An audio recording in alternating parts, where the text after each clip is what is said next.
Okay, so welcome everybody to the Zoom In with Daniel Roots. This is the edition for Central East or European time, and I'd like to welcome everybody. And Jack, thank you for joining us. So, do you have anything you'd like to offer? Yeah. It's just as I was mentioning, I have a interesting anecdote regarding the Detox Nation Protocol. So I first heard about the Detox Nation Protocol maybe 2 months ago when you appeared on the Wendy Myers podcast. Right? And, I've had a history with infrared saunas and, I'd been studying a lot about niacin based on some information that was presented to me in previous months. And I've taken niacin, I've done the infrared saunas. And so I knew there was definitely something to this whole thing. And I'd heard about the Hubbard protocol Mhm. for the 9/11 first responders. Mhm.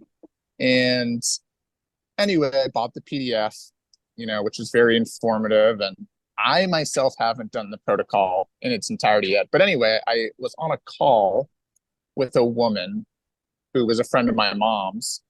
And she had suffered from very intense chronic illness for over 10 years.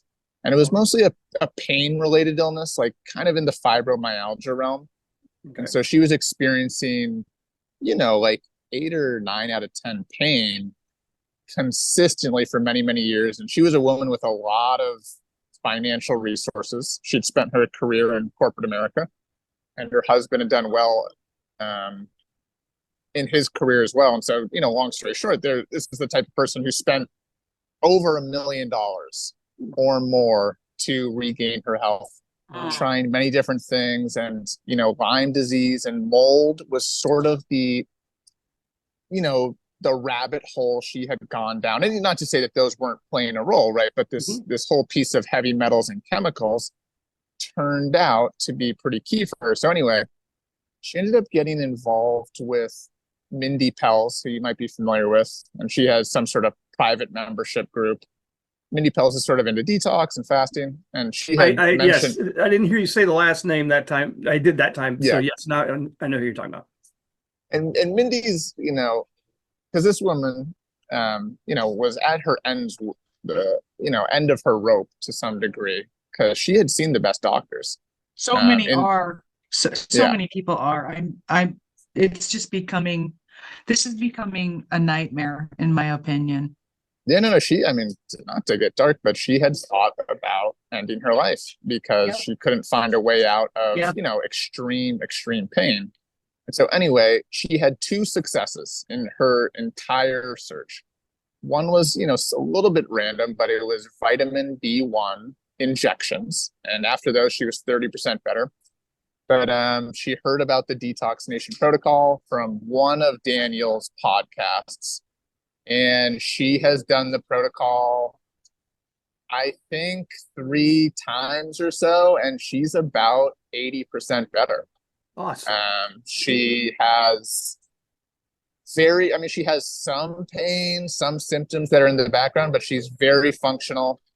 Um, she's living a really good life. She feels really well. And, again, this is a woman who she constructed an entire home that was mold free, VOC free, Yep. EMF free, Yep. because Yep. these are the things where she thought, okay, it's an environmental illness, sure, but at the end of the day, it was heavy metals and chemicals. Yes. We Exactly. presume, like, I Yep. think the mold, the EMFs make things worse, the mold makes things worse, Yes. all that stuff, but it wasn't her root cause. Um, and so for myself, my own journey is, kind of similar, right? It's like this sort of I'm sensitive to mold for sure. And I've lived in moldy buildings, so that didn't help me, but it's like a mold illness, Lyme disease complex. And Yes. the major thing I've dealt with is chronic fatigue, but I always notice that like the things I do that sort of are more focused towards heavy metals, I feel like give me the best bang for my buck. And so after hearing her story and hearing Daniel on the Wendy Myers podcast, it was kind of one of those situations where I'm like, okay, I think I'm getting enough signs. And I have an infrared sauna at home. So I was like, I think I'm getting enough signs from the universe to go forward and head in this direction. And so Yeah, I think my only real question was, because I downloaded the PDF, was how to approach, I'm kind of have the adrenal fatigue piece, Yeah. right? Where it's like my adrenal fatigue is okay. Like I'll feel tired in the morning sometimes, and I'll feel tired between like 3 and 5 p.m. And I notice it's I can overdo things. We'll put it that way. Mhm. And Can I so, ask what your just age is? What is your age, Jack? I'm 29. Oh my gosh, you're very young. Yeah. Go on. I'm sorry. Yeah, yeah, no. Yeah, I like, guess I was just wondering about your recommendations for like beginning the protocol for clarity. I have the Sunlighten okay, Dome sauna, okay. which I really like, and I guess another question would be like how much it's an infrared sauna, so how much of the effectiveness of the protocol is based off the infrared wavelengths and how much is based off of the heat? Because at some of the more moderate temperature settings, I can stay in there a while Mhm. and I'm sweating quite a bit. And so is that, is that good enough? So I'm Perfect. just It's at a actually perfect. So okay. let's talk about the dome sauna. I have plenty of people who've been using either the sunlight or clear light versions of the dome. They're like the cocoons for people who aren't familiar with that term. And in fact, I'll probably throw up an image of that on the screen. But the dome saunas work really well. The infrared wavelengths are really what matters. So heat to an infrared sauna is just an excellent byproduct. We expect a sauna to be hot, but really the heat is we're not using an infrared sauna for convection and conduction. So a dry sauna would have to heat up to 180 to 200 degrees Fahrenheit to heat the air first, which is convection, and then conduction heats the body. So that's how dry saunas work. And they can actually take longer to produce the type of sweat that we need to excrete these lipophilic xenobiotics. And that is the sebaceous sweat. So Mhm. the sebum in the sebaceous oil glands is melted in the sauna. And it actually can take longer because when you're in a dry sauna, you have to, basically take a lot of cool down breaks. So you go through repeated cycles of heating and cooling, and you eventually get to a point where the body is able to produce sebaceous sweat. The core temperature increases to a point where it actually can do that. Yeah. In an infrared sauna, on the other hand, the body is warming up from the inside out, and it's water vibration in the cells caused by the wavelengths at the infrared waves. So your body is right now putting off 9.4 microns of infrared waves in the far infrared spectrum, and that's what we resonate with the sun with. So we get heat from the sun because of the 9.4 microns. So there's no, UV radiation with this either, so that's nice. But lower temperatures in a dome sauna like yours is, I would say, better, lower and longer period. So you can stay in the sauna longer. And if you really want to get an idea how well your body's producing sebaceous sweat, just grab a paper towel and use it to wipe off your arms and your face, which in the dome sauna, your face isn't going to probably get as sweaty, but this is a trick anybody can do with their sauna. So you use the paper towel to dry off and then let that dry. Come back the next day after it's dried, and if you can drop a bead of water on it, and the water just sits on top without really absorbing in for quite some time. I'm talking, maybe 30 seconds. That'll tell you that the sweat that was coming off your body that you wiped off was lipid based and it dried and it Yeah. kind of get a little crusty maybe. But that's a great way to test to see if you're actually producing a sufficient quantity of sebaceous sweat. So that's what's going to be bringing out lipophilic xenobiotics, the fat attracted or fat soluble. So in the dome saunas, when you turn them on, are the infrared wavelengths always on, and then your temperature kind of determines how long the heaters are on? So it's a really good question because the temperature you set it to is what it's going to work up to. And once it Right. hits that, it's going to shut off. So when I'm talking with people about cabin style saunas like the ones back here behind me, I recommend that you open the door and let a cold blast air in to basically cool you down so you can stay in longer. And also it forces the emitters back on. You're calling them heaters. They're actually known as Okay. emitters, but the emitters are what are important to be on. So you can set it to a high temperature if you want, and that'll force them to stay on all the time, especially in a dome, because you've got some airflow that's still happening. Yeah. Yeah. But with the temperature setting, if it's better for you to be at a lower setting, that's fine, because it'll allow you to stay in longer, and the emitters will come back on, as needed. But essentially, you're going to get a much better detox if you can do it where the temperature is set to the lowest point where a good sebaceous sweat is being produced. So it's been Yeah. shown plenty of times that the low and long. So with the sauna, lower temperatures for longer periods of time Yes. Yeah. do work better. Dan, For adrenal fatigue, yes, Gina. on when you're talking about adrenal fatigue like that, because I think I'm trying to do this too. If you go too fast with the heat, Mhm. like 160, that's almost too much. You're going to burn up your adrenals. So you want to do, like you just said, 140 for a longer period of time.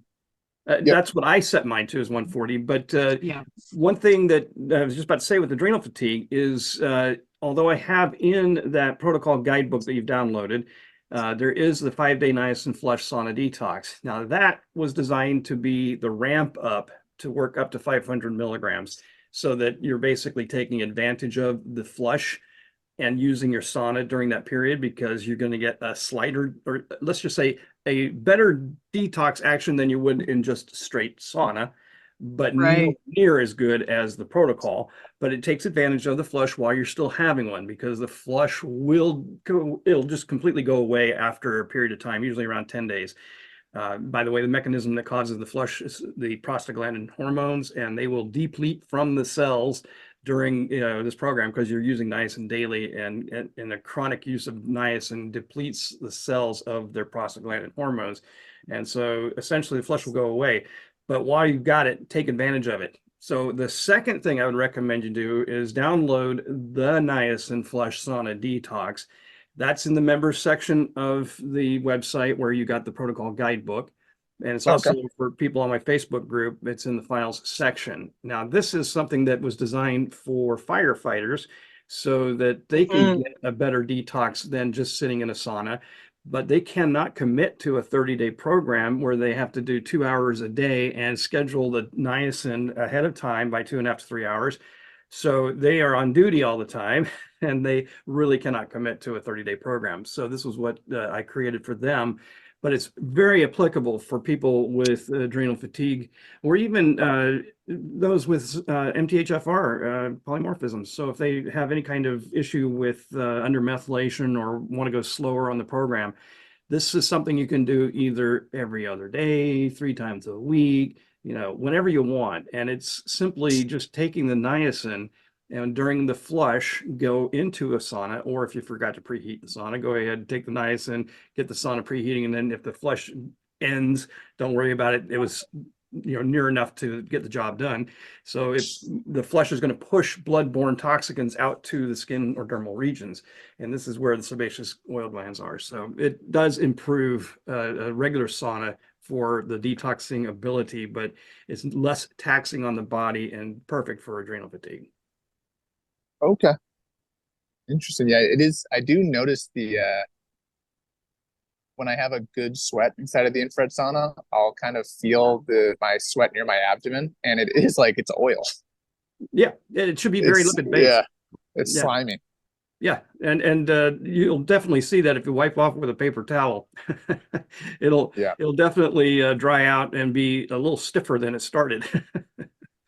So Okay, so walk me through that just one more time. So you were saying is this an alternative protocol, the it, niacin flush protocol? it's a simpler thing that can be done, whenever you feel like it. So it does not come anywhere close to being as effective as the full detoxination protocol, but Okay, it got it. is something that can be done by firefighters or anybody else, and it's perfect for ramping up for adrenal fatigue.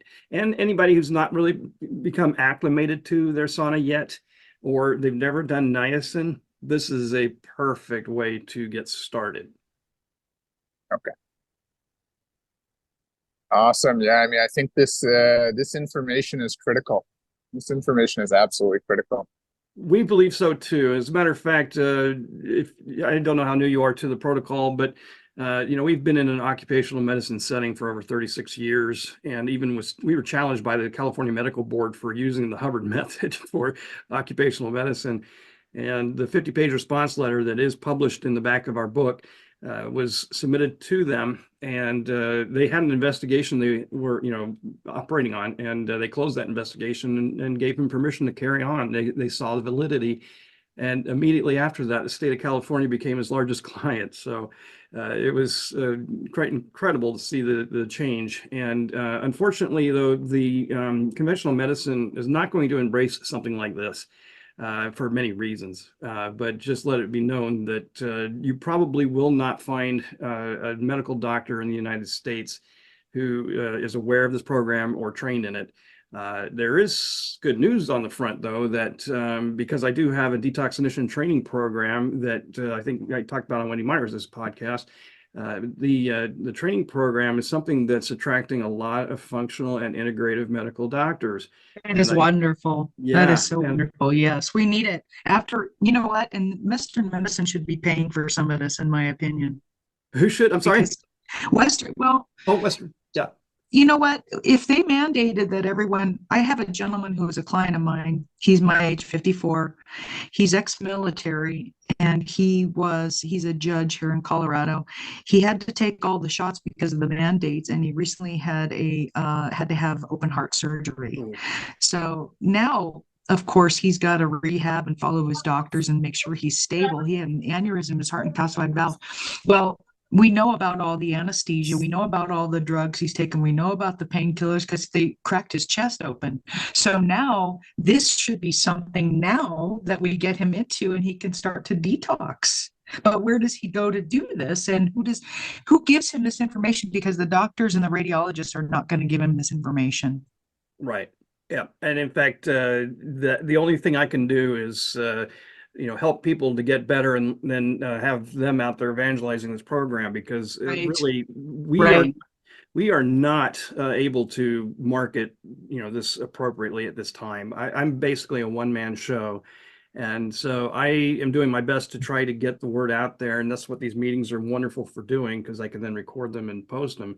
But literally, until more people are aware of the fact that most conditions that have no known etiology, which means they have no known cause and are non-communicable or non-genetic, are probably going to be environmental toxicant related. And so if you clear the body of that, in fact, I was going to mention too earlier there, Jack, that the mold and Lyme are actually basically it's the heavy metals in the body that are exacerbating them. So they're feeding off of it. And the EMF sensitivity. Yes. The heavy metals are bad for that too. I've actually seen where I put somebody on a PEMF mat and a beamer mat, the pulsed electromagnetic fields, and she reacted to it, which if I lay on a mat, I don't feel it. But she started squirming around on this mat, and I asked her, wait a minute, did you ever have an MRI with contrast? And she told me that she did. And 30 days after her program, she could not feel the mat anymore. And I'm pretty certain it was the gadolinium resonating with the mat. Yep. I've got a question, which I don't think it was in the PDF. So between the sauna use and the sweating and the binders, there's got to be a possibility of constipation. Do you see that ever come up? Oh, yeah.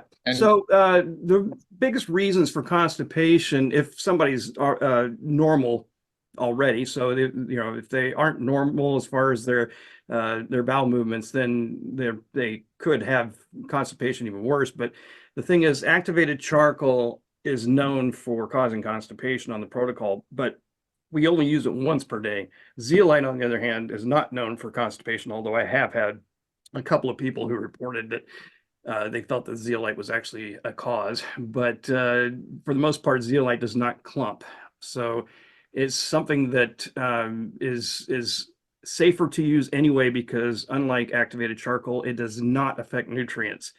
In fact, it enhances, if anything, any nutrient levels. That was proven in animal studies, by the way. But activated charcoal Okay. is known for picking up nutrients. So we only use it once per day on the protocol, but we'll use zeolite at least 3 to 5 times. And that's to keep the GI tract fully coated during a daily detox. I talk about this at length in other videos, but just know that it's important to keep the GI tract fully coated. It's all about the bile acids, by the way. So Yeah. just keep that Yeah. in mind.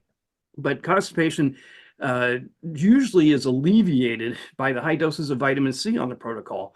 You know, we get you up to bowel tolerance in a hurry on this program. So the vitamin C should help with constipation, but it kind of really depends on how a person's body was to begin with.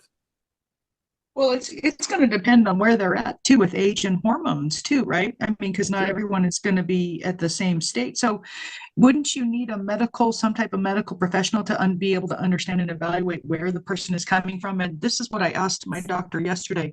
Wouldn't you need a blood test, a urine test, and a saliva test to be able to tell where the hormone of the endocrine system is functioning, and then supplement from that standpoint?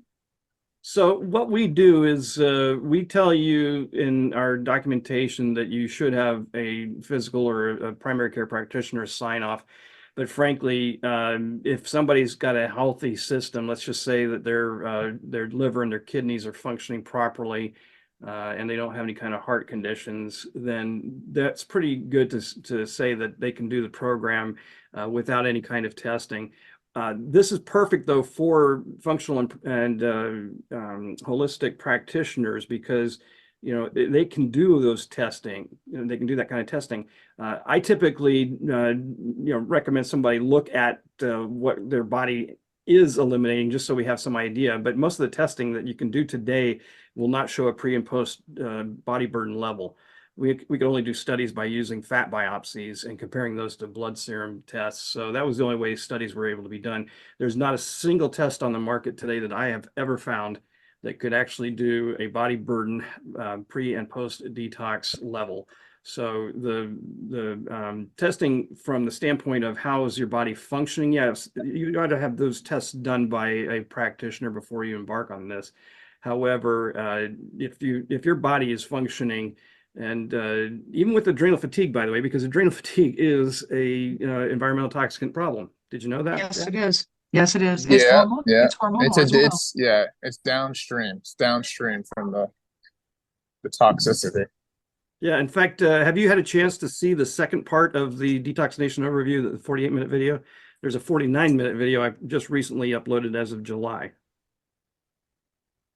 Okay. I'll have Well, to check that out.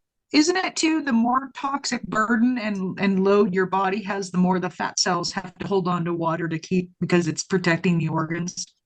It's more a case of the lipophilic nature of these toxicants are going to sequester in fat cells. In fact, the reality there too is that it doesn't matter if it's a fat cell. All cells have a lipid bilayer cell membrane, and they're lipophilic on the interior and hydrophilic on the exterior. But the interior of the fat cell, or excuse me, of the cell membrane, is capable of storing these toxins as well. So that's something that the lecithin on our protocol is actually there to help with. So lecithin, by the way, is not just to break down the oils for digestion, but it's also an emulsifier to help transport lipophilic natured items through aqueous or water type environments. So that would include the interstitial fluids and your eccrine watery sweat. So these are things that I don't normally discuss, because it's just something that gets way off into the weeds about this program. But if you really wanted to see all the different types of actions that this protocol does, as far as working synergistically together, I did put a document in the files section of the group. And it does explain a lot of the many ways that the protocol actually works synergistically together with all these elements. So it took a while to actually break it all down, but and I know I'm missing a few pieces, but when you look at that, you go, wow, this thing, how did L. Ron Hubbard come up with this thing? It truly is something that has blown me away. Although he missed the binders and he missed the far infrared saunas. Now, I don't know if he ever had seen a far infrared sauna before Why he not? passed away. Way before his time, wasn't it? Yeah. Well, I used to think so, but I went back and saw the time frame of the infrared saunas. Actually, they were created before he passed away, but we didn't even find them until 2014. So the one back here is the very first far infrared sauna we ever purchased back in 2014, and found that it was absolutely golden for this protocol. And then we put the Sanctuary 2 in the center. But I got to tell you, that changed everything about the protocol. That, and also understanding better how the niacin rebound was actually the point of the detox or the niacin. We have to get to the gut before we can get the whole system clear. Is that correct? Yeah. Yeah, the gut is the second brain, and it's extremely important for all the mechanisms. So the thing is that even if the gut is messed up, this protocol actually improves the gut. There's several mechanisms behind that, but the binders like zeolite are going to help.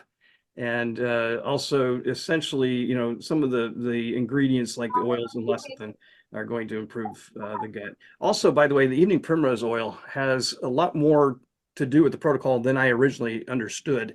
So this is a good point to bring up the fact that we have been once again lied to about the essential fatty acids. We've been told that the omega-3s should be in higher proportion than the omega-6s.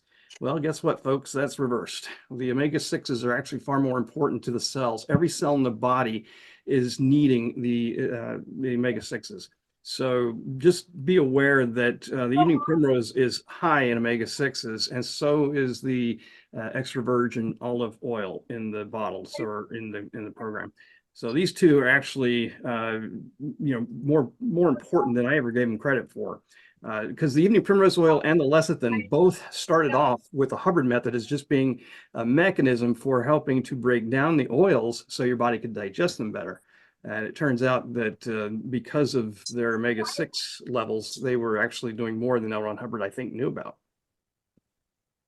I know that, from your perspective, you probably want people to stick to the protocol as closely as possible. Have you ever had anyone using chlorella? Yeah, but chlorella is a rather weak binder. It may dislodge, some like mercury and things like that, but as far as being able to hang on to it and carry it out of the system, not a very good choice, especially when you're dealing with 3 times normal levels of liberation of xenobiotics from fat. With rebound lipolysis, it's just not. In fact, we did try it. We tried it out for a while, and we just found that zeolite was superior as far as binders go. Don't you have to be careful with the binders when you're on any type of medication? Like if somebody's old, yeah, somebody's older. Here's my challenge. I have epilepsy, so I have to be on an anti-seizure medication. Well, I can't take a bunch of binders if I'm gonna. I have to be careful of that medication. I was up in Montana drinking every night because it's so cold, there's nothing to do, and that alcohol can actually delineate the effectiveness of a seizure medication. So I could have had a seizure. So I've got to be very, very careful with any binder or anything else that I take. Now we know about gluten and all the nonsense in the food, and all the whistles are being blown. The problem is you've got people that are sick. We've got some sick people who take all these shots and everything. And so for somebody like me to try to give them advice, there's no way for me to do that. I'm not a medical doctor. I know they're in pain, and I know their spinal cord is in pain, and the headaches and the breaks and the disc slips. And we all know there's an answer, but it's just such a disjointed system. It's making me lose hope, because everyone who comes in to see me now, even at a younger age, they've got some type of injury. And so I can't work on people that have had knee replacements and hip replacements and shoulder replacements or who on high blood pressure medication. I can't just touch them because I risk hurting them even more. So if they've had surgery and they've had anesthesia and they've taken pain pills, we got a whole chemical problem beginning with right there. Right. And we know movement is the great movement, sleep, sunshine. We know all the things that are very good for the body. It's just that, like I said, everyone tells me, I'm 54. Everyone comes in and they say, I don't know what happened. I'm like, I know you turned over 40 and your body started falling apart. And I remember mine was 43. Well, again, they made a film and it's called, I can't think of it right now, but it was an orthopedic surgeon who said he had a hip replacement and he had cobalt leaking into his system. So he left his wife and he went to a hotel room somewhere and he tore the whole hotel room apart. On the video, it was an orthopedic surgeon talking about hip replacements. Then there was women talking about some device that was put inside of their female area to prevent pregnancy, and it was shattering. And they mentioned implants. So, I mean, we've got a whole combination of people who are dealing with drugs and surgeries. We know surgery should be the last option, but what I'm dealing with when I see people is it's surgery, pain, cortisone shots, Tylenol that they've taken, or opioids. So everyone who comes into me at a younger age is having more surgeries. I'm not sure how we can help somebody who's got a continual plastic or a metal placed in their body, if that makes sense. Oh, it does. And in fact, probably even worse than you think, because have you been paying attention to some of the recent information that I certainly been passing out about the galvanism problem when there's bimetals in the body, when there's multiple metals? So yeah, that adds a whole new complexity to the problem because for those of you who've never heard of this before, look up Dr. Scott Schroeder and look for his videos. He has found over 10 years of being a foot and ankle surgeon that if he's adding more metal to the body, like with surgical screws or plates or anything like that, there's a whole new slew of symptoms that can occur, including not just chronic fatigue syndrome, but also things like tremors and up to the extreme level of paralysis. So this is where your body is basically becoming a biological battery and producing voltages and currents and triggering the nervous system. No, I was just going to say, I'm looking on your website, you have some of the Jerry Tennant products. Mm-hmm. So I read his book, Healing His Voltage. He gets into all of that with the polarity and all that stuff. Yep. Yeah, the electrical piece of this is so important. Did you have a question, Richard? Yeah, I did. Hi, Dan, and everybody. Sorry, I joined a little late. I'm East Coast time, so I had another meeting, but I wanted to go back to the activated charcoal. I had a question on that. I did buy the brand you recommended, the Takasumi, or probably saying it wrong. You're right. I take it once per day, but I said on the bottle dosage 3 caps. So I've been taking 3 caps once a day. Is that correct? Is that recommended? Right before your first sauna cycle. Yeah. Yep. Okay. So I'm doing that right. And then the same question with the lecithin, just once a day before the first sauna cycle, correct? Well, it's with the oils and lecithin. Right. Yeah, it's with the oils. So actually, I should have said also with the evening primrose oil. So that's a piece. Also with that. Okay. Yeah, because let me clarify the evening primrose oil. It's supposed to be taken once in the morning and once in the afternoon. And if you're doing a morning session, that's why I say take it with the oils and lecithin. So it's just if you're doing a morning session, it should be taken once, which is 3 soft gels, and ideally with food like breakfast, and then you're going to do 3 more with lunch. That's the ideal scene for the evening primrose oil. But the oils and lecithin, of course, are going to be done prior to your exercise, and ideally even an hour and a half before the exercise. So that'll give it, the stomach a lot more time to process the oils, and that happens before you then take activated charcoal.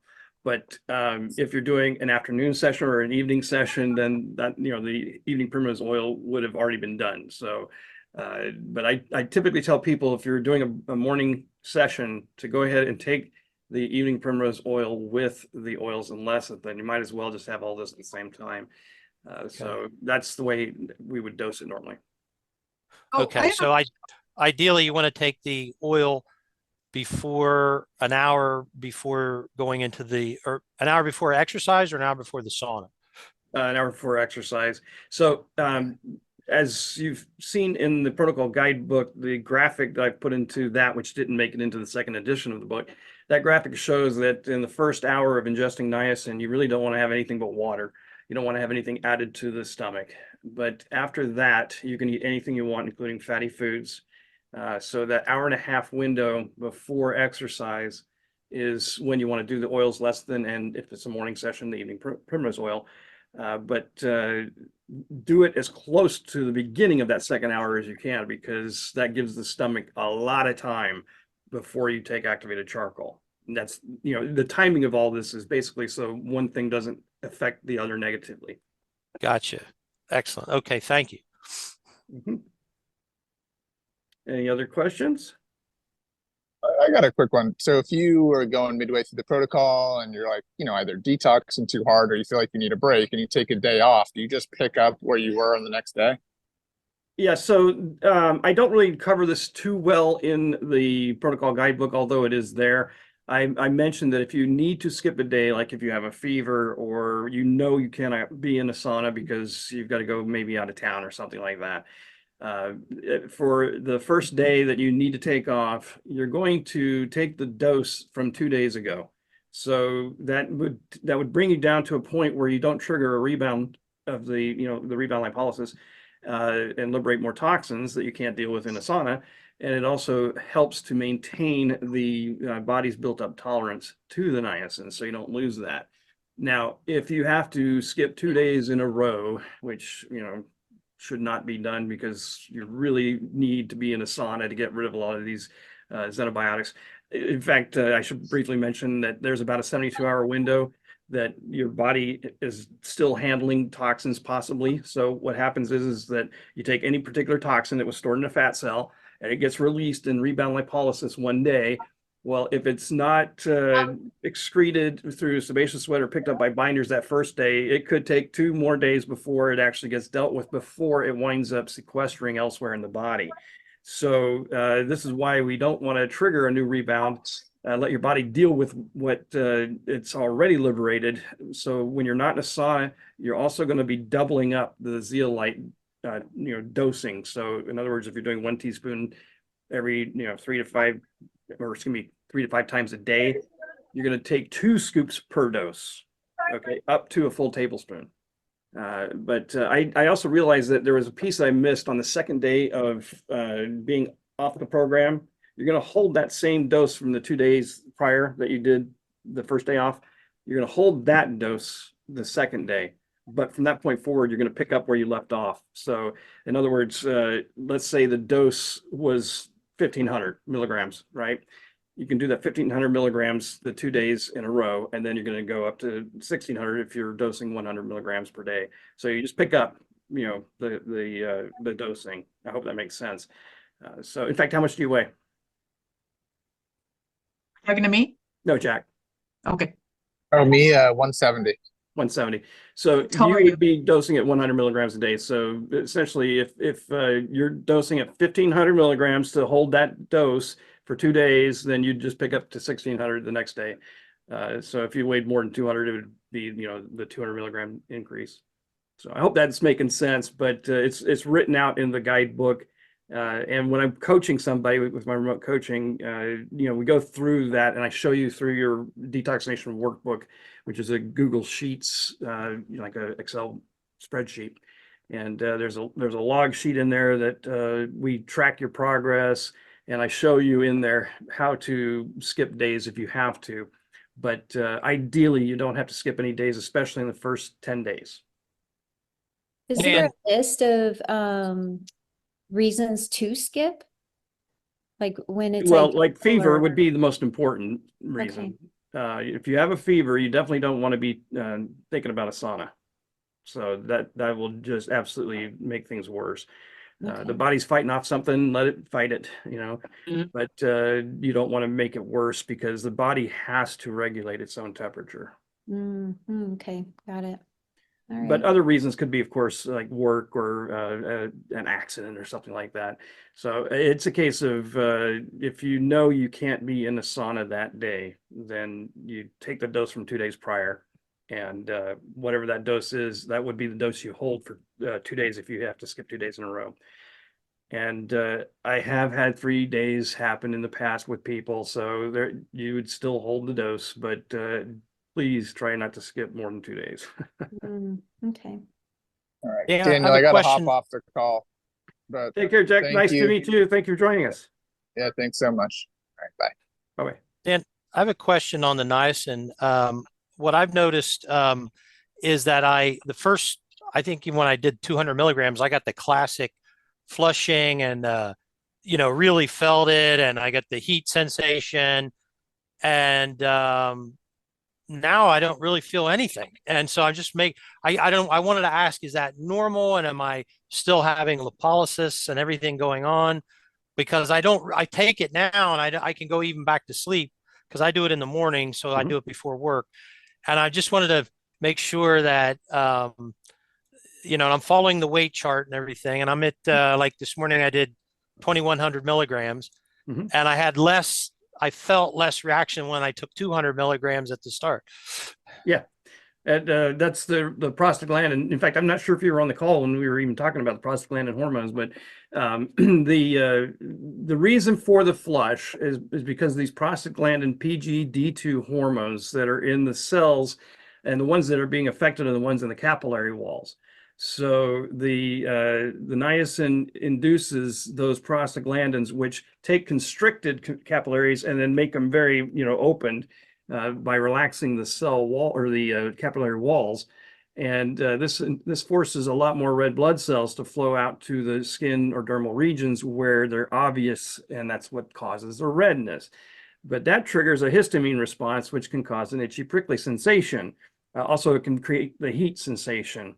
And to take it even further, it can cause chills too, because the extra blood flow out to the skin regions is going to create a lot of heat. And the pores open up and allow that heat out, and that thermal exchange causes chills. So don't be alarmed if you ever get chills. But as far as the prostaglandins go, when you're on a protocol like ours, where you're taking niacin chronically and increasing the dose each day, those prostaglandin hormones do not regenerate fast enough. So the protocol eventually will stop triggering the flush. Now, that is a completely separate mechanism that niacin induces over rebound lipolysis. So when one goes away, most people are like sighing relief. Most people that are on this program, I think, well, maybe not most, but a lot of people have a hesitancy about niacin and the flush, but it goes away rather rapidly. And as you pointed out, is just at 200 milligrams is probably the last time it was the worst for you. And now you're 2,100, you don't even feel it. Yeah. Yep. So, but in fact, if anything, the fatigue might be obvious now, and that's during the setup of rebound lipolysis. So you get this, period of time where I can actually show you on the graphic here. So the period of time during the setup of rebound, you're actually producing less ATP or adenosine triphosphate energy, and therefore you're able to feel fatigue and go back to sleep. So that's why you feel fatigued. All right. Well, I'm glad I'm not doing things wrong, and it's all normal. All good. When you're fatigued, it's the body trying to detox, right? When the body has chemicals it's trying to deal with, it wants to sleep. That's how you detoxinate. Part of the natural way. This is related specifically to the niacin on our protocol. I see. Okay. Yeah. Can't you over supplement the niacin? I mean, that's what I'm saying is I think I was seeing an acupuncturist for a while, and she had me on 6 different types of things. I'm spending a fortune, and now my body is just so confused about what are you putting inside here. Yeah. Even before I had surgery about 3 years ago, the doctor said, okay, he said, you have to be careful because you're drinking too much water.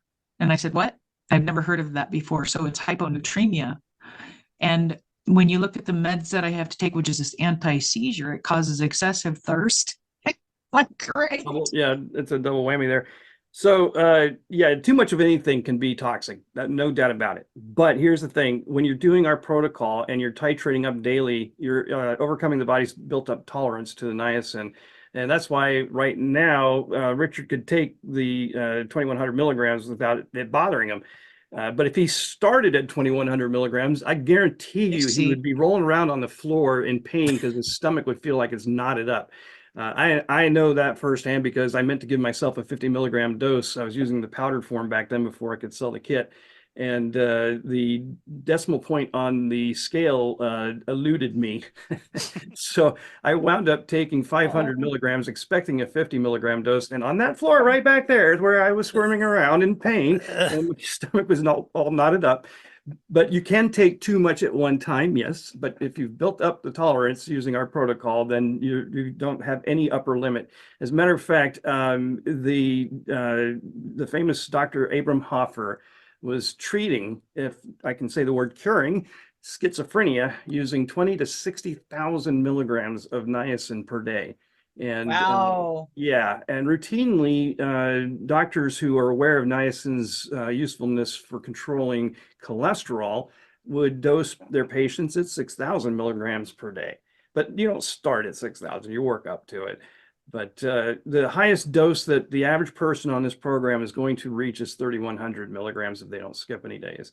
It could be 5,800 if you weigh more than 200 pounds. But the reality is that because you're overcoming the body's tolerance to the niacin each day and gradually increasing, there is no risk of too much niacin.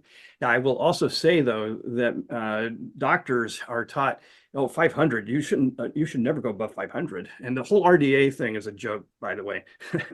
Yeah, we know now. Yeah, RDA was really literally invented so that they knew exactly the lowest amount of nutrients that a soldier needed to be able to fight in war.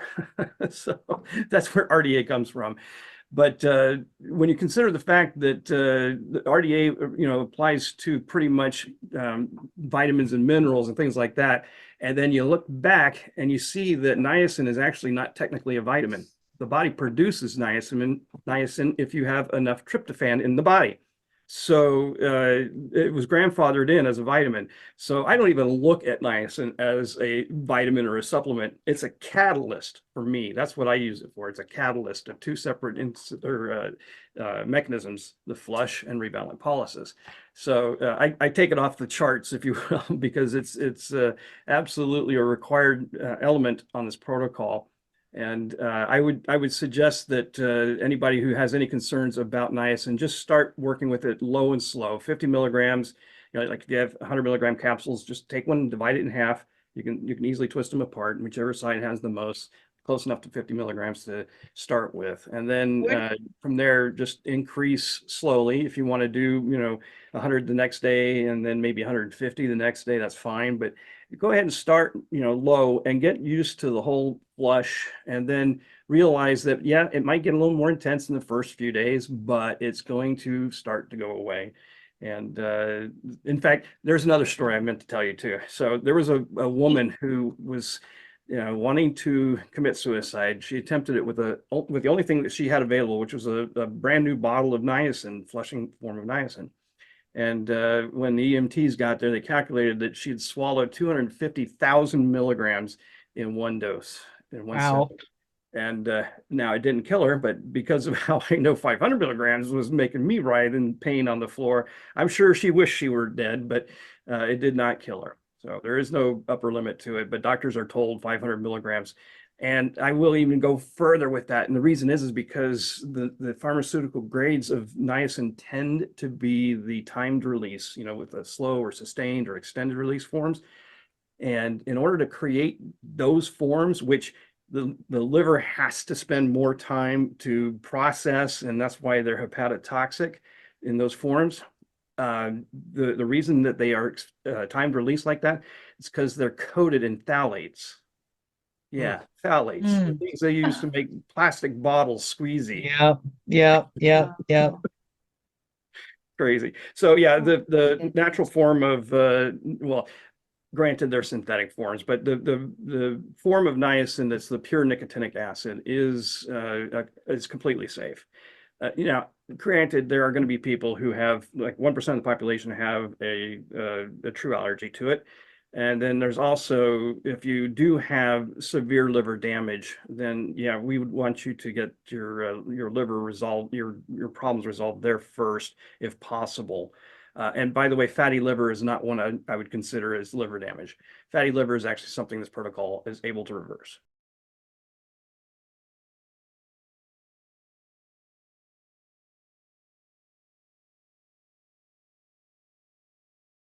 I often see people are hyper focused on the heavy metals. And I wonder if it's because the tests really only do show heavy metals for the most part.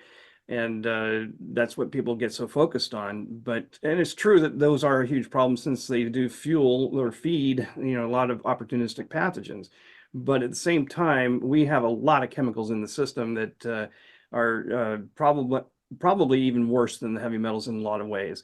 But when you combine all of them, and on top of everything else you just described, it is absolutely a huge conundrum out there. Fortunately, this protocol is capable of dealing with a lot of it. There are some limitations, and unfortunately, I have to point out that forever chemicals like PFOAs are going to be something that we're limited in what we can do with them. We're probably getting, maybe on a good day, 20% of them out, and it's because we deal with lipophilic toxins, whereas these forever chemicals are protein attached. So that makes it a huge difference from dealing with what we deal with on the protocol on a regular basis. But because actually lecithin's involved, the emulsifying effects of lecithin do have the ability to work with these PFASs, but it's not something that I can really get excited about or shout at the top of the roof that our protocol is able to detox forever chemicals. But there are other ones that are like the persistent organic pollutants that we can detox. Those are basically herbicides and pesticides. Glyphosate, which is water soluble, is found in fat. That is true. And so we are able to get those elements out as well. But there are limitations. And by the way, even though this protocol has been able to reverse Lyme and some other opportunistic pathogens, the Candida and SIBO and things like that, it's all because you get the heavy metals and the chemicals out of the body. The body is able to fight back. Mhm. Yeah. And I would say our healthcare system is broken if you're coming at it from the perspective of trying to get people well. If you're trying to create lifelong customers for your products, the healthcare system works very, very well. We all know that Dan, now. Yep. I have a question, Dan. It's like, I think, as I told you, I work from home. I have my own sauna.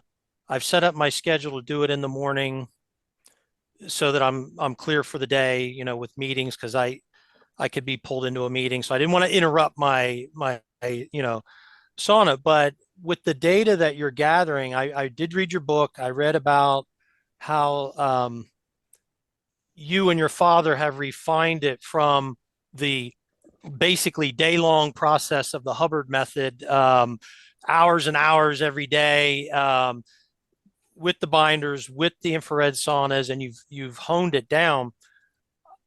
I'm not complaining, because I'm in a situation where I can do it. I have my own sauna. I don't have to drive anywhere. But I think the time commitment that's involved, is there any thought, or with the data you're collecting, where you can optimize the system and the supplements and the timing so that maybe a protocol just as effective could be done in like a half hour a day or an hour a day? Because I see that as the big stumbling block, especially, prior to, I was the type of person, I had to commute. I had some jobs where it was 2 hours each way I was commuting. I mean, that's crazy. I was a lot younger, but it would just prohibit something like this to be used effectively. So to reach those people that are more constrained, is there any, do you think, opportunity, or are you just gathering data to see maybe you can really refine this to where you're getting the good results with less time? You know, the original Hubbard method was a 4.5 to 5 hour a day ordeal. And it was believed to be because of the fact that rebound lipolysis, which my father did know about back in the 1980s, took the entire 4.5 to 5 hours. What we learned was that he was operating off of a sheep study. So sheep metabolize the niacin within 40 to 50 minutes. And it looked like the elevated state of rebound was occurring throughout the entire 4.5 to 5 hours. And we were operating under that assumption up until 2014. That was when we first learned of the human studies that were, you know, in the case of the one chart that I was just showing earlier, that was done as a glucose study on women. And that study indicated that the rebound actually triggers in humans after 2.5 to 3 hours, but it stays elevated for approximately 6 hours after that. So it's that effect that we want, but it's because of the length of time that it stays elevated that we want you to get as much time as you can in the sauna. And because the infrared saunas have demonstrated to produce more sebaceous sweat over a dry sauna, and you know, the example being in a 1 hour period, if you compare the two, and the infrared sauna is producing a lot more. In fact, I'll just mention Dr. Dietrich Klinghart's study where he found that in a 1 hour period of a dry sauna, you're sweating out 95 to 97% water. And in a 1 hour period in an infrared sauna, it's 80 to 85% water. And the remainder is sebaceous sweat, which is producing, you know, these heavy metals, the toxins. It's also producing sulfuric acid, uric acid, and cholesterol and some other things. But the bottom line here is that we need to be able to get the most toxins out in that 75-minute window of sauna time versus what amounted to 4.5 hours of sauna. The remaining half hour, of course, was the exercise at the beginning. But the thing is that we have trimmed it down to the point where we feel it's safe. Because if you don't do that much time, if you don't spend the 2 hours, you're going to wind up redistributing a lot of things that you probably don't want redistributed in sections of the body you don't want them in, like your brain. So this, at this point, is the best way to do this program. And I wish we had that easy pill that you could swallow kind of thing, and it would certainly make a lot more people healthier if we could. However, we're very grateful that we have it down from that 4.5 to 5 hours down to the 2 hour window. So I know it still precludes a lot of people from being able to commit to it, but if you really need to heal from whatever toxin exposures you've got, you know, this is truly the best way to do it, to get there. Think sauna every I have a day is too much or no? I'm sorry, you both were speaking. What? Is sauna every day too much, or would you recommend every? Nope. I am a good example of that. I sauna for 30 minutes every day, and at 61, I feel like a healthy 30-year-old. So Wonderful. I've been doing this, you know, as long as I can remember now. So I got my next meeting about to get started. So I just realized that we've gone way over the 1 hour period. But yeah, I've been doing this for a lot of years, and really, truly, I have found no ill effects from doing this kind of sauna for 30 minutes every day. I just have a quick question, and then I think you probably need to get going, but are there certain tests that people do to see where they're at before and then after the 30 days? Yeah, you must have gotten on the call right after we were just talking about it. Oh, okay, don't repeat it. It's okay. I can Just check for it your edification later. here, let me just point out the fact that the only way we could do studies was with fat biopsies, and we would compare those with the blood serum tests. And a study was actually published that showed that the fat content of PCBs, which we were testing for at that time, were 200 times greater in the fat content than they were over the blood serum tests. And the fat content is the only way you can really see a pre and post detox, but you have to know what you're looking for because these tests are expensive. And I don't know of any of the, the current labs that like are Doctor's Data or Great Plains, also known as Mosaic DX. I don't think you'll ever find a test that would be usable for pre and post detox because their tests are mostly urine or maybe even blood tests. But the urine or stool tests, for that matter, are only going to show what the body's eliminating. So that's all it's going to do. And that means that if you did a pre-urine test and a post-urine test, what you'll find is the value on the post test is going to be far greater, higher in quantities the body's eliminating. And that freaks people out. I used to recommend the tests until, people were freaking out. They would freak out and I'd go, yay, your body's detoxing. And they'd be all freaked out about these high levels. And it's like, we got to understand your body is now able to detox better. In fact, we reset the metabolism. So it's a case of truly your body is able to deal with toxins better once you do our program. Yeah. Okay. Perfect. All right. Well, thank you so much for your time, Dan. My pleasure. And this is probably the longest meeting I think we've had. So, but thank you all for joining me tonight or today. Still morning. I'm so used to the evening one. But thanks for joining me. And Where you at? You're on the West Coast, aren't you? I'm, yes, in California, unfortunately. California. Yeah. Everybody knows that about California.